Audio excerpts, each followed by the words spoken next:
Class children, very good morning మా. నిన్న మనం ఏం చెప్పుకున్నానా? 4th లెసన్ నా బాల్యం, అబ్దుల్ అజీజ్, ఇంకొక పేరు నాజర్ కదా. ఆయన బాల్యం గురించి మనం చెప్పుకున్నాం లెసన్. పోయినసారి ఆల్రెడీ చెప్పుకున్నాం, ఆడియో రాలేదు మామన్నారు కాబట్టి మళ్ళా చెప్తాం. అందుకని ఈరోజు ఆ లెసన్లో ఉండే కఠిన పదాలు, అర్థాలు, వ్యతిరేక పదాలు, వచనాలు నోట్స్లో రాసుకుందాం. ఓకేమ్మా? ఓకేమ్మా? దాంట్లో ఉండే కఠిన పదాలు రాసుకుందాం, అర్థాలు, వ్యతిరేక పదాలు, వచనాలు రాసుకుందాం. ఓకే, దాంట్లో ఉండే ఫస్ట్ కఠిన పదాలు రాసుకుందాం.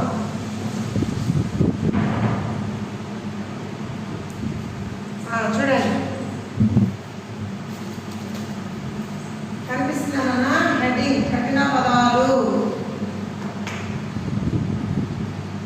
అంటే హార్డ్ వర్డ్స్. తెలుసు కదా, మనం ప్రతి లెసన్లో ఏమేమి కఠిన పదాలు ఉంటాయో అన్నీ రాసుకుంటాం కదా, అలాగే అన్నమాట.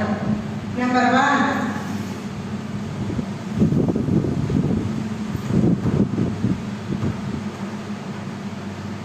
పందిరి గుంజ. చెప్పుకున్నాం కదా మనం పందిరి గుంజ అంటే ఏంటని. మామూలుగా పల్లెటూర్లలో ఇంటి ముందు పందిరి వేసుకుంటారు, ఎండ రాకుండా, తలుపులు ఎండిపోకుండా, కాటాకులతోనో, టెంకాయ బట్టలతోనో, లేకపోతే రేకులతోనో అలా. వాటికి సపోర్ట్ కోసం 2, 4 ఎన్నో కొన్ని గుంజలు పడతారు కదా, వాటిని పందిరి గుంజ అంటారు. Next number 2 Nazar. నెంబర్ 3 కొన్న కళ్ళు. వాళ్ళ ఊరి పేరు నాన్న, కొన్న కళ్ళు. నాజర్కి ఇంకొక పేరేంటి? అబ్దుల్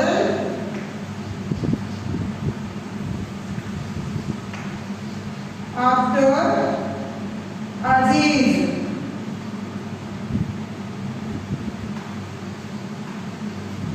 అబ్దుల్ అజీజ్. నెంబర్ 6 నెంబర్ 5 తప్పటడుగులు.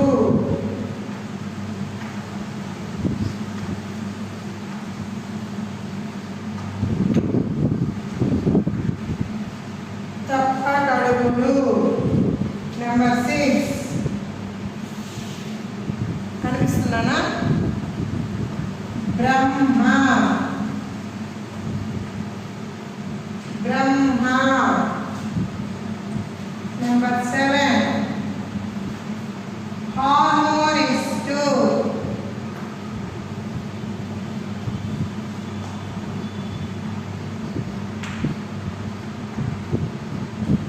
హార్మోనిస్ట్ పేరేంటి లెసన్లో? మస్తాన్ కదా. నెక్స్ట్ నెంబర్ 8 గురుదక్షిణ. గురుదక్షిణ అంటే గురువులకు ఇచ్చే కానుక. స్కూల్లో చేరేటప్పుడు ఇచ్చాడు కదా, తమలపాకులు, ఒక్కలు, ఒక 5 రూపాయల డబ్బులు అవన్నీ పెట్టి ఇచ్చాడు కదా, అదన్నమాట గురుదక్షిణ. నెంబర్ 9 ద్రోణాచార్యులు. ద్రోణాచార్యులు. ద్రోణాచార్యులు.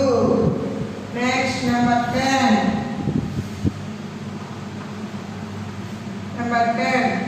బహుమతి.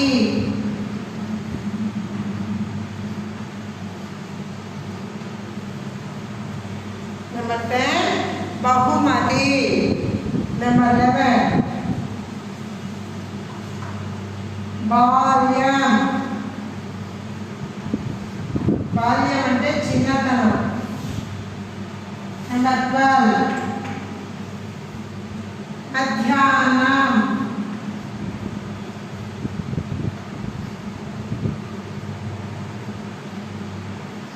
ఇవి మన లెసన్లో ఉండే 12 హార్డ్ వర్డ్స్ కాదు. ఇవన్నీ కాపీ చేసుకోండి. నెక్స్ట్ రబ్ చేసి దాంట్లో ఉండే కవి పరిచయం ఎవరు? షేక్ నాజర్ తన జీవిత కథను తానే చెప్పుకున్నట్లుగా అంగడాల రమణమూర్తి అనే కవిగారు అక్షీకరించారు. స్వీయ చరిత్రాత్మకమైన ఈ కథకు పింజారి అనే పేరు పెట్టారు అని కవి పరిచయం ఉంది. ఈ కవి పరిచయం కూడా రాస్తాను, కాపీ చేసుకోండి.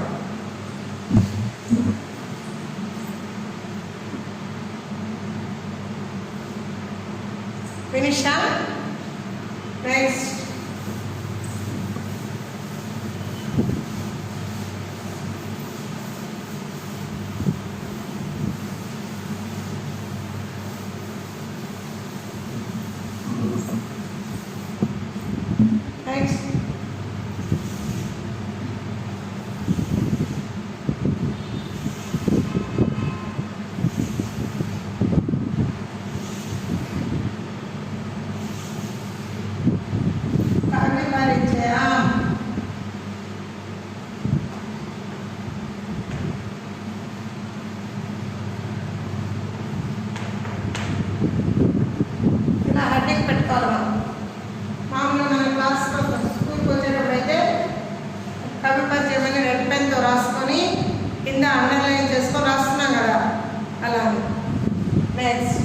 చూడండి. షేక్ నాజర్, షేక్ అంటే వాళ్ళ ఇంటి పేరు. షేక్ నాజర్ తన జీవిత కథను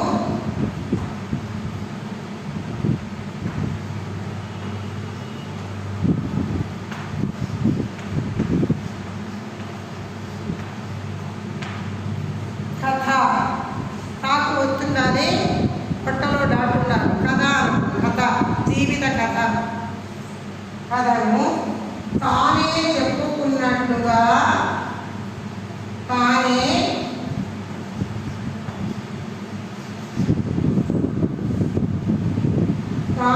చెప్పుకున్నట్లుగా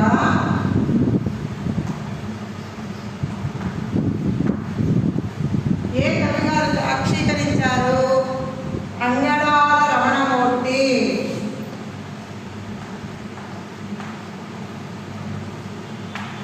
అంగడాల రమణమూర్తి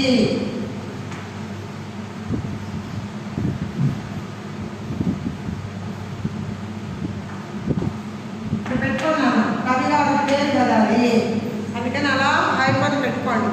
అంగడాల రమణమూర్తి అక్షీకరించాడు.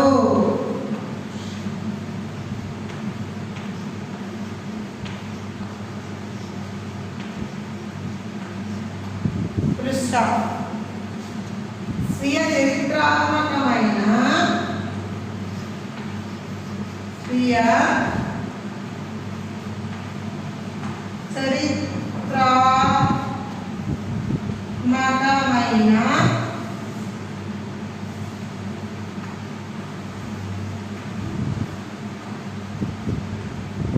చరిత్రాత్మకమైన ఈ కథకు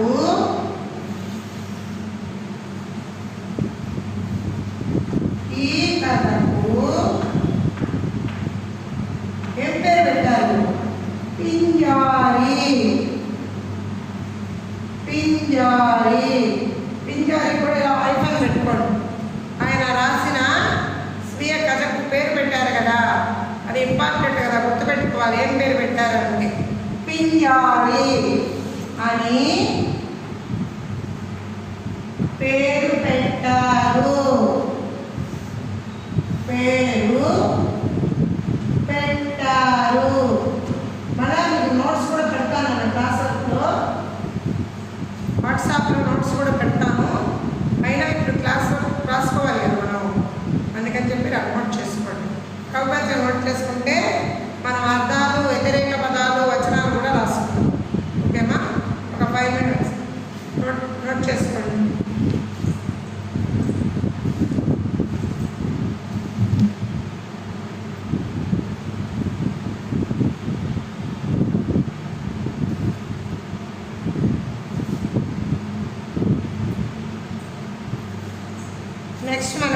వచ్చేసి 7 మీనింగ్స్ ఉన్నాయి. 7 మీనింగ్స్ కూడా రాసుకుందాం.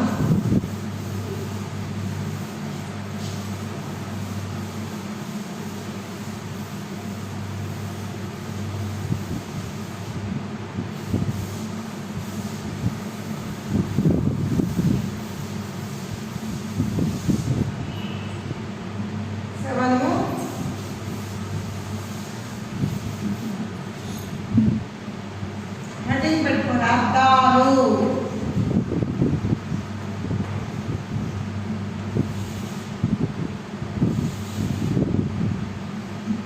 నెంబర్ 1 ఆశ. సెకండ్ ఆశ అంటే కోరిక. ఈ పిల్లకి చాలా ఆశలు అనుకుంటారు మన ఇంట్లో ఆడపిల్ల లేదంటే అడిగితే కదా. ఆశ అంటే కోరిక, అరుగాలం. సెకండ్ వన్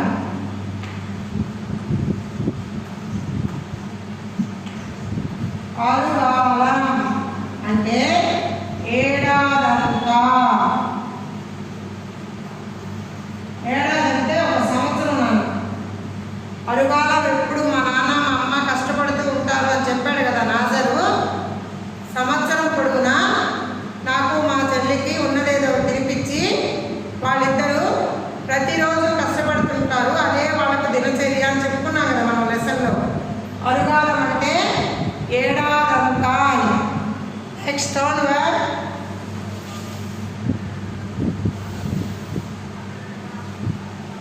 దినచర్య.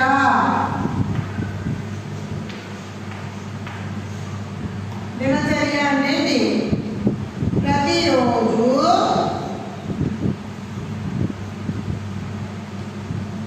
ప్రతిరోజు మనం మార్నింగ్ లేచిన తర్వాత ఏమేమి చేస్తామో అవన్నీ ప్రతిరోజు చేస్తాం కదా. అది ప్రతిరోజు చేసే పని, రొటీన్ వర్క్ అన్నమాట. దినచర్య అంటే ప్రతిరోజు చేసే పని. నెంబర్ 4 గురుదక్షిణ.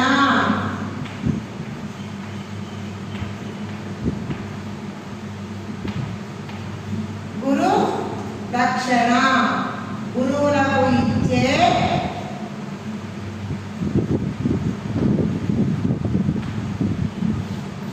ఇచ్చే కానుక. కానుక అంటే బహువచనాలు. వాళ్ళేం అడగరు. కాకుంటే మన తృప్తి కోసం మన పిల్లవాడిని మనం చేర్చుకున్నాం కదా, బాగా చదువు చెప్పాలి, బాగా చూసుకోవాలని కృతజ్ఞతాపూర్వకంగా గురువులకి ఇస్తారన్నమాట. మీరు ఇవి ఇస్తే చదువు చెప్తాము అన్న గురువులు. మనం గురువుకి రుణపడి ఉంటాం కాబట్టి కానుకగా మన శక్తికి ఇచ్చుకునేది గురుదక్షిణ. నెక్స్ట్ వన్ వార్షికోత్సవం. నెంబర్ 5 కనిపిస్తుందా?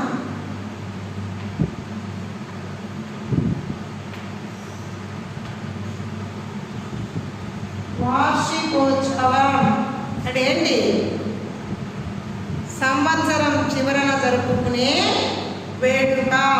మనం యాన్యువల్ ఎగ్జామ్స్ అయిపోయిన తర్వాత ఇయర్ ఎండింగ్లో ఏదో ఒకటి చేసుకుంటాం కదా. మనం కూడా కస్తూర్బా కళాక్షేత్రంలోనో ఎక్కడికో ఒకటి హాల్ బుక్ చేసి, లేకపోతే మన స్కూల్లోనో నాటకాలు వేయడం, డాన్సులు వేయడం, పాటలు పాడటం అవన్నీ చేస్తాం కదా. అదనమాట సంవత్సరం చివరన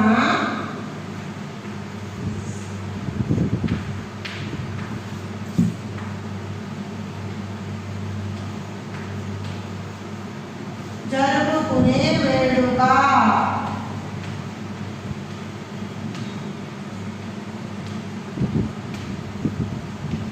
జరుపుకునే రాస్తాను వేడుక.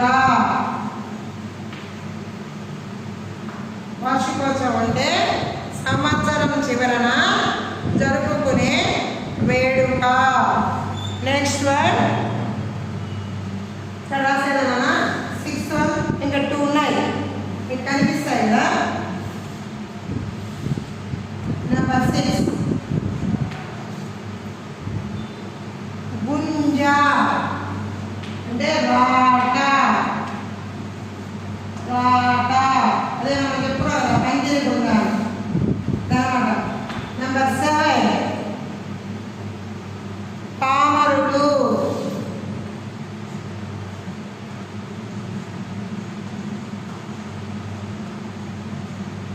పామరుడు అంటే చదువుకోని వారు.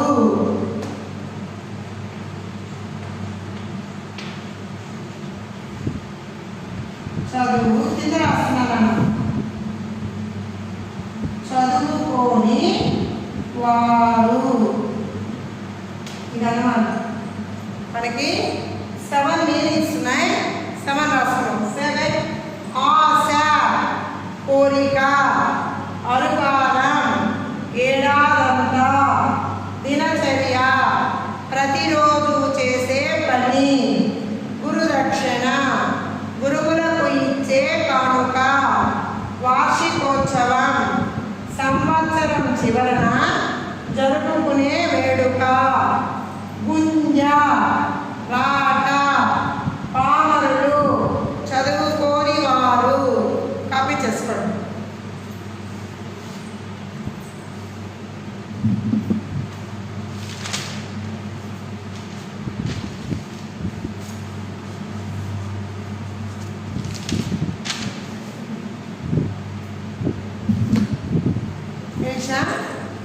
ఓకే.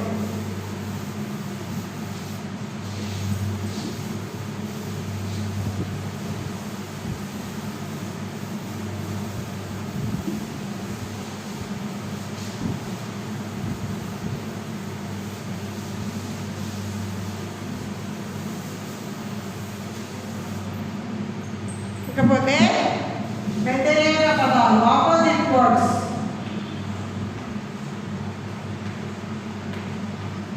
వ్యతిరేక పదాలు.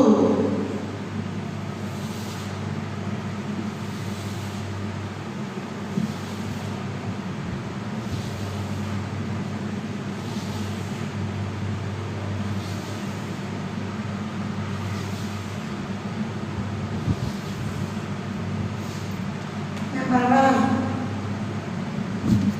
పిల్లలు.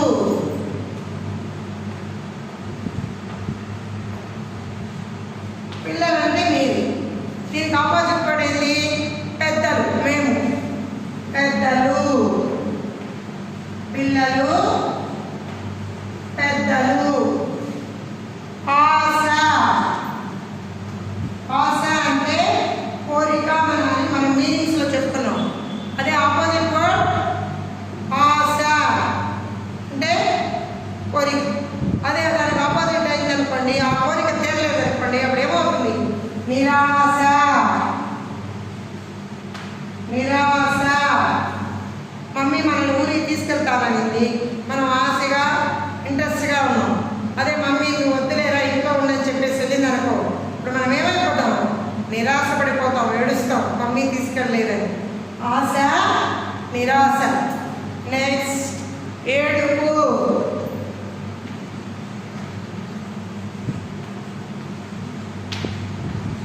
ఏడుపు ఎప్పుడు ఏడుస్తుంటాడు వీడా అంటాం. దానికి ఆపోజిట్ వర్డ్ నవ్వు. వీడు ఎప్పుడు నవ్వుతూ ఉంటాడు, గుడ్ బాయ్ అంటాం. నవ్వు, ఏడుపు, నవ్వు. నెంబర్ 4 రాత్రి.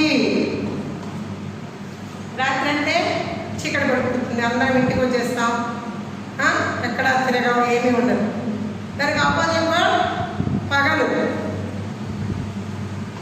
పగలైతే కదా అందరూ పనులకు వెళ్ళి పనులు చేసుకొని అన్ని దినచర్యలు అన్నీ చేస్తారు. నైట్ టైం చేస్తారు, చీకట్లో చేయలేరు కదా. రాత్రి, పగలు. ఈ వ్యతిరేక పదాలు నోట్ చేసుకుంటాం. మనం వచనాలు రాసుకున్నాం. ఓకే.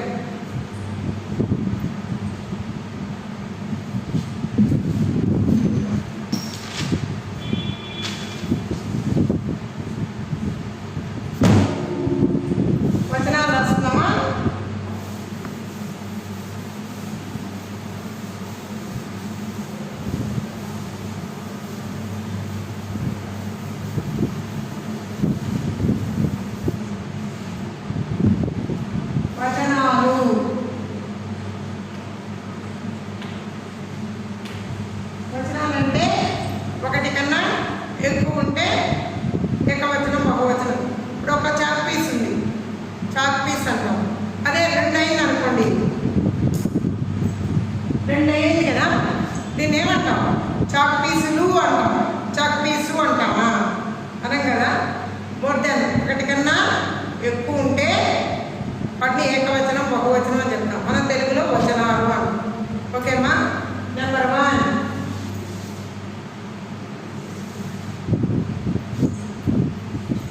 నెంబర్ 1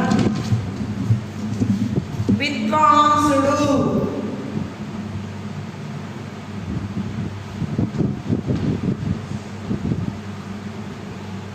విద్వాంసుడు అక్కడే అయితే విద్వాంసుడు. అదే మొదన్న విద్వాంసులు.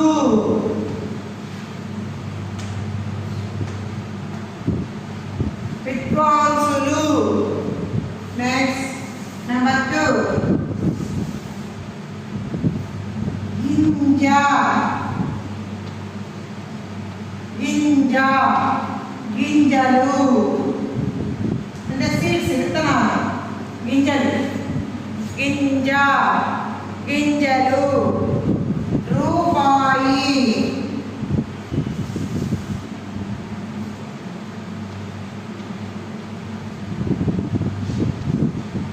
రూపాయి రూపాయలు. 1 రూపీ ఉంటే 1 రూపీ అంటాం. అదే 5 రూపీస్ లేదనుకో 5 రూపాయలు అంటాం కదా, అవునా కదా? కాబట్టి రూపాయి రూపాయలు. నెక్స్ట్ నెంబర్ 4 గాయకుడు.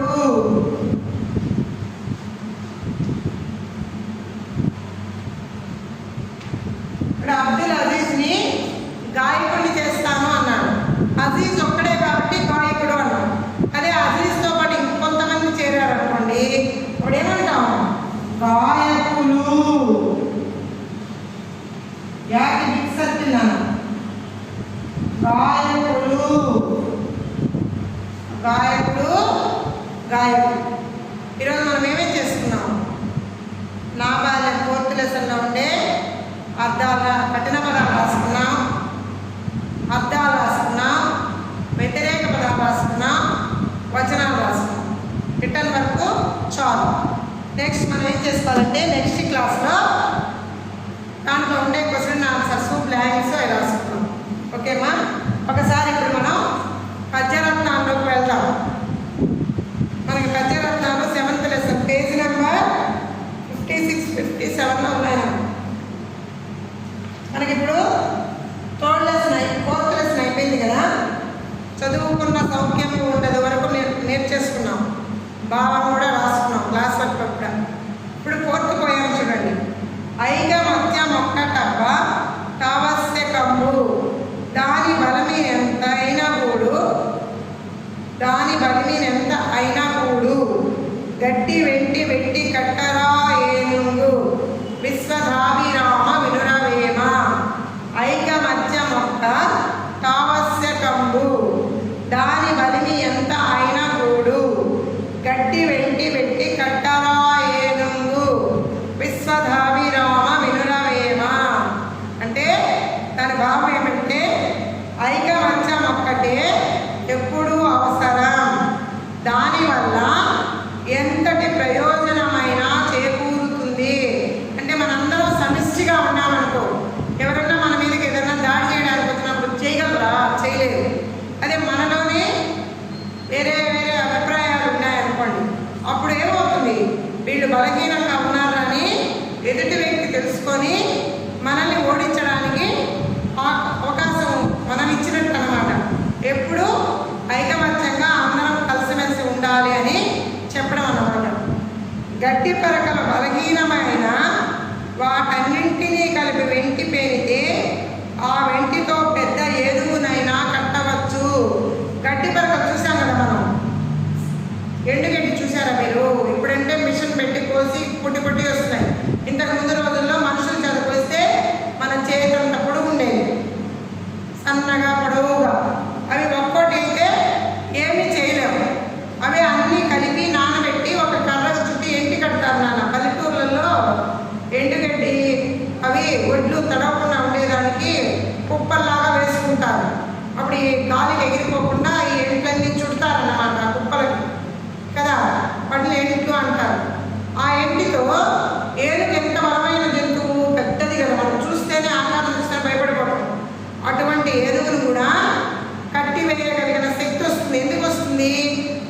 పరక అయితే వస్తుందా, అన్ని గడ్డి పరకలు కలిపి మనం ఒక ఇంటిలాగా తయారు చేసాం. అప్పుడు దానికి ఒక బలం చేకూరింది అనమాట.